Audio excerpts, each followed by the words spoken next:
நம்ம சூப்பரான ஒரு வில்லாவை கன்ஸ்ட்ரக்ட் பண்ணியிருக்கோம்னு வச்சுக்கலாம். நம்மளோட வில்லாவில் ஒரு கார்டன், ஒரு ஸ்விம்மிங் பூல், அந்த மாதிரி மல்டிபிள் திங்ஸ் நம்ம வச்சுருக்கோம். இப்போ கார்டனில் இருக்க ட்ரீஸ் எல்லாம் ட்ரிம் பண்ணாமல் விட்டுட்டிங்கன்னா, ஸ்விம்மிங் பூலில் இருக்க வாட்டரை ரீசைக்கிள் பண்ணாமல் விட்டுட்டிங்கன்னா, நம்மளோட வில்லாவையே மெயின்டைன் பண்ணாமல் விட்டிங்கன்னா என்ன ஆகும்? அழகாக இருக்க நம்மளோட நியூ வில்லா ஒரு ஹாண்டட் ஹவுஸாக மாறிடும். அதே மாதிரி தாங்க, நீங்கள் ஒரு அப்ளிகேஷன் பில்ட் பண்ணுறதுக்கு இனிஷியலாக ஸ்பெண்ட் பண்ணுற காஸ்ட்டை விட அதை கண்டினியூஸாக மெயின்டைன் பண்ணுறதுக்கு நீங்கள் ஸ்பெண்ட் பண்ணுறது தான் கம்பேரிட்டிவாக ஹையாக இருக்குது.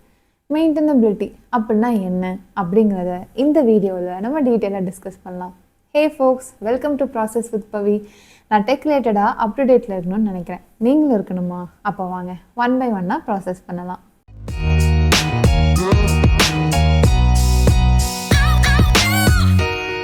ஒரு அப்ளிகேஷனை மெயின்டைன் பண்ணணும்னா என்னென்னலாம் பண்ணுவாங்க? அதில் இருக்க பக்ஸ் எல்லாம் ஃபிக்ஸ் பண்ணுவாங்க. ஏதாச்சும் ஒரு ஃபெயிலியர் வந்துச்சுன்னா அது ஏன் வந்துச்சு அப்படின்னு ட்ரேஸ் பண்ணுவாங்க. அதே மாதிரி நியூ ஃபீச்சர் ஆர் ரெக்குவயர்மெண்ட் இருந்துச்சுன்னா அதை இம்ப்ளிமெண்ட் பண்ணுவாங்க. சாஃப்ட்வேர் அப்கிரேட் ஆச்சு அப்படின்னா அதுக்கு நம்மளோட சிஸ்டமை அடாப்ட் பண்ணுவாங்க அண்ட் மல்டிபிள் திங்ஸ் பண்ணுவாங்க. இதெல்லாம் தான் பேசிக் மெயின்டெனன்ஸான திங்ஸ். நெக்ஸ்ட்டு நம்ம டிஸ்கஸ் பண்ண போகிறது என்னென்னா லெகசி சிஸ்டம்ஸ். நம்மளோட அப்ளிகேஷன்ஸ் லெகசி சிஸ்டமாக இருந்துச்சு அப்படின்னா நிறைய டெவலப்பர்ஸ்க்கு அதை மெயின்டைன் பண்ணுறது சுத்தமாக பிடிக்காது. லெகசி சிஸ்டம்னா என்ன? அதாவது அவுடேட்டட் சாஃப்ட்வேர் ஆர் ஹார்ட்வேர் வச்சு பில்ட் பண்ண காம்பனன்ட்ஸ், ஆனால் அது பிஸ்னஸில் ஒரு கீ ரோல் ப்ளே பண்ணும். ஸோ அது இல்லாமல் நம்ம ஒன்றுமே பண்ண முடியாது. அந்த மாதிரி சிஸ்டம்ஸ் தான் லெகசி சிஸ்டம்ஸ். நம்ம அப்ளிகேஷன் பில்ட் பண்ணும்போது நம்மளோட சிஸ்டம் ஈஸியாக மெயின்டைன் பண்ணுற மாதிரி இருக்கணும். அண்ட் ஆல்சோ ஒரு நாள் அது லெகசி சிஸ்டமாக மாறாத மாதிரி நம்ம பில்ட் பண்ணணும். இதுக்காக நம்ம என்னென்னலாம் பிரின்சிபிள்ஸ் ஃபாலோ பண்ணணும் அப்படின்னா 3 பிரின்சிபிள் இருக்குங்க. ஒன்று ஆப்பரபிலிட்டி. நம்மளோட சிஸ்டம் ஸ்மூத்தாக ரன் ஆகணும். நம்ம ஃப்யூச்சரில் எவ்வளோ நாள் கழித்து பார்த்தாலும் நம்மளோட அப்ளிகேஷன் ரன் ஆகிறது ஸ்மூத்தாக இருக்கணும். ஸோ அதுக்கு மெயின்டெனன்ஸ்க்கு ஈஸியாக இருக்கணும். செகண்ட் ஒன் என்ன அப்படின்னா சிம்பிளிசிட்டி.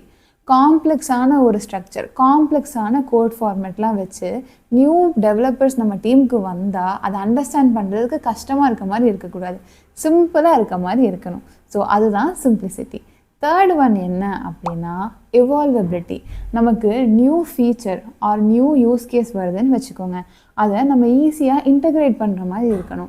நம்ம நியூ ஃபீச்சர் ஆட் பண்ணுறதுக்கு ரொம்ப கஷ்டமாக இருக்கக்கூடாது. ஸோ அதுதான் evolvability. சிம்பிளாக சொல்லணும் அப்படின்னா எக்ஸ்டென்சிபிள் அண்ட் மாடிஃபையபிள். ஸோ இதை பற்றி இன்னும் கொஞ்சம் டீட்டெயிலாக டிஸ்கஸ் பண்ணலாம் வாங்க. மெயின்டெனபிலிட்டியை சிம்பிள் ஆக்கிறதுக்கு ஈஸி சொல்யூஷன் அப்படிலாம் எதுவும் இல்லைங்க. We should work around the above 3 principles. Making life easy for operation. நம்மளோட சிஸ்டம் ஆப்ரேஷன் ஸ்மூத்தாக இருக்கிறதுக்கு நம்ம என்னெல்லாம் பண்ணுவோம்? நம்மளோட அப்ளிகேஷனில் சில ஆப்ரேஷன்ஸை ஆட்டோமேட்டடாக வச்சுருப்போம். அதை ஆட்டோமேட்டடாக வைக்கிறதும் ஹியூமன்ஸ் தான். அது ப்ராப்பராக ஒர்க் ஆகுறாங்கிறத செக் பண்ணுறதும் ஹியூமன்ஸ் தான்.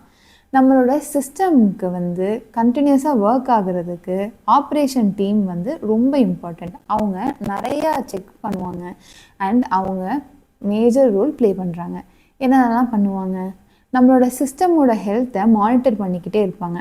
ஏதாச்சும் ஒரு சிஸ்டம் பேட் லைஃப் இருந்துச்சு அப்படின்னா அதை ரீஸ்டோர் பண்ணிவிடுவாங்க. ஒரு இஷ்யூ இருந்துச்சு அப்படின்னா அது ஏன் அப்படின்னு ட்ரேஸ் பண்ணுவாங்க. நம்மளோட அப்ளிகேஷனோட சாஃப்ட்வேர்ஸை அப் டு டேட்டில் அப்டேட் பண்ணிக்கிட்டே இருப்பாங்க அண்ட் செக்யூரிட்டி பேட்ச் ஒர்க்ஸும் பண்ணுவாங்க. ஒரு சிஸ்டம் மேலே டிபெண்ட்டாக இல்லாத மாதிரி பார்த்துப்பாங்க. ஏன்னா அந்த சிஸ்டம் ஃபெயிலியர் ஆச்சு அப்படின்னா என்டையர் அப்ளிகேஷனும் டவுன் ஆகிறதுக்கு சான்சஸ் இருக்குது. ஒரு சிஸ்டமில் சேஞ்ச் பண்ணோம் அப்படின்னா அது எந்த சிஸ்டம்ஸ் எல்லாம் அஃபெக்ட் பண்ணுதுங்கிறத லிஸ்ட் அவுட் பண்ணிப்பாங்க. ஸோ நம்ம ஒரு சேஞ்ச் பண்ணோம் அப்படின்னா அதோட ரிலேட்டட் சிஸ்டம்ஸ் எல்லாமே கன்சிஸ்டண்ட்டாக ஒர்க் ஆகுதா அப்படின்ட்டு செக் பண்ணிப்பாங்க. நியூ டூல்ஸை இன்ட்ரடியூஸ் பண்ணுறது மட்டும் இல்லாமல் அதை இன்டகிரேட் பண்ணுறதும் இவங்க தாங்க. ஒரு சாஃப்ட்வேர்லேருந்து இன்னொரு சாஃப்ட்வேருக்கு மூவ் பண்ணுற காம்ப்ளெக்ஸான டாஸ்க்கும் இவங்க தான் பண்ணுறாங்க. சிஸ்டமோட செக்யூரிட்டியை மெயின்டைன் பண்ணுறாங்க. ப்ரொடக்ஷன் என்வாயன்மெண்ட்டை ஸ்டேபிளாக வச்சுக்க ஹெல்ப் பண்ணுறாங்க. இது மட்டும் இல்லாமல் ஆர்கனைசேஷன் நாலேஜை டாக்குமெண்ட் பண்ணி வச்சுருப்பாங்க. ஸோ அதனால் நியூ டீம் மெம்பர் வந்தாலோ இல்லை இருக்கவங்க போனாலும் இந்த டீம் ஸ்மூத்தாக ரன் ஆகும். அது மட்டும் இல்லாமல் ஃப்யூச்சரில் என்ன இஷ்யூ வருங்கிறத ஆன்டிசிபேட் பண்ணிவிட்டு அந்த இஷ்யூ வரதுக்குள்ளேயே அதை ஃபிக்ஸ் பண்ணிவிடுவாங்க. இந்த மாதிரி நிறையா இம்பார்ட்டண்ட்டான ரோல்ஸை வந்து இந்த ஆப்ரேஷன் டீம் பண்ணுறாங்க. ஸோ இவங்க ரொம்ப இம்பார்ட்டண்ட். நெக்ஸ்ட்டு நம்ம பார்க்க போகிறது சிம்பிளிசிட்டி. ஒரு எக்ஸாம்பிளோட பார்ப்போம். நம்ம ஒரு ட்ரிப் பிளான் பண்ணுறோன்னு வச்சுக்கலாம். 4 days ட்ரிப்.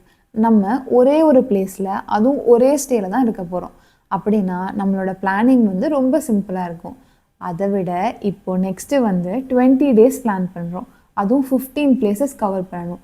ஒவ்வொரு நாள் ஒவ்வொரு ஸ்டேயில் இருக்க போகிறோம். அப்படின்னா நம்ம பிளானிங்கே காம்ப்ளெக்ஸ் ஆகுதா? அதே மாதிரி தாங்க. சிஸ்டம் இனிஷியலாக பில்ட் பண்ணும்போது சிம்பிளாக இருக்க மாதிரி தான் இருக்கும்.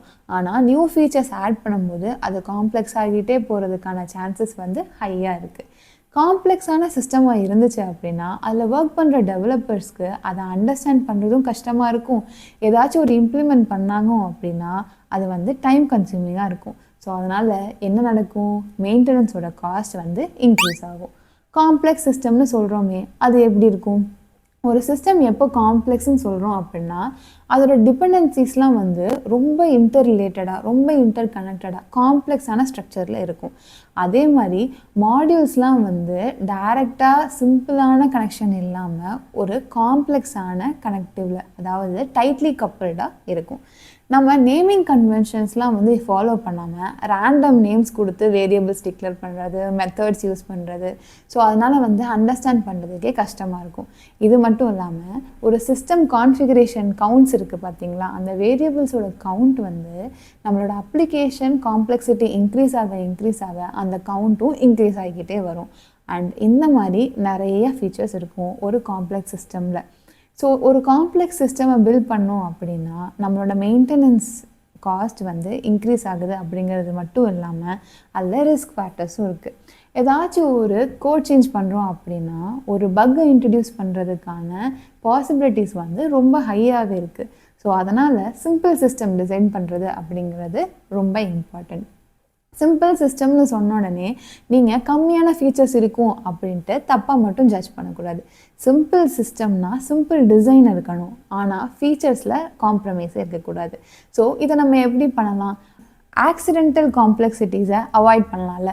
அது எப்படி பண்ணலாம் அப்படின்னா அதுக்கு ஒரு பெஸ்ட் சொல்யூஷன் தான் அப்ஸ்ட்ராக்ஷன். அதாவது ஒரு காம்பனண்ட்டோட இன்டர்னல் ஒர்க்கிங்ஸ் எல்லாம் வந்து ஹைட் பண்ணிவிட்டு ஜஸ்ட் யூஸருக்கு ஈஸியாக அண்டர்ஸ்டாண்ட் பண்ணுற மாதிரி ஒரு இன்டர்ஃபேஸ் ப்ரொவைட் பண்ணுறதாங்க அப்ஸ்ட்ராக்ஷன். இந்த டிசைன் பேட்டர்ன் பேர் தான் வந்து ஃபேக்கேட் டிசைன் பேட்டர்ன். இதே மாதிரி மல்டிபிள் டிசைன் பேட்டர்ன்ஸ் ஒவ்வொரு ரெக்குவயர்மெண்ட்காகவும் இருக்குது.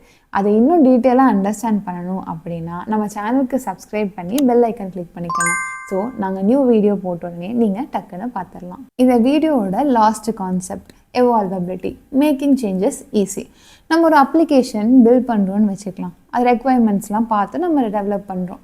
அந்த ரெக்குவயர்மெண்ட் வந்து சேஞ்ச் ஆகாமல் கடைசி வரைக்கும் அப்படியே இருக்கும் அப்படின்னு ஏதாவது அஷ்யூரிட்டி இருக்கா? நம்ம அஜைல் ஒர்க்கிங் பேட்டர்ன் ஃபாலோ பண்ணுறோம் அப்படின்னா நம்ம சேஞ்சஸ்க்கு எப்போவுமே ஓப்பனாக இருக்கணும். ஸோ நம்ம சிம்பிளான அப்ளிகேஷன் அப்ஸ்ட்ராக்ஷன் யூஸ் பண்ணி டிசைன் பண்ணியிருந்தோம் அப்படின்னா அதை நம்ம ஈஸியாக அண்டர்ஸ்டாண்ட் பண்ண முடியும். ஸோ அதில் மாடிஃபிகேஷன்ஸும் நம்மளால் ஈஸியாக பண்ண முடியும். ஸோ இதுதாங்க எவால்வபிலிட்டி. மெயின்டெனபிலிட்டி டாப்பிக்கை வந்து நம்ம டீட்டெயிலாக டிஸ்கஸ் பண்ணியாச்சு. ஏதாச்சும் டவுட்ஸ் இருந்தால் கீழே கமெண்ட் செக்ஷனில் கேளுங்க. Bye folks, see you on next video.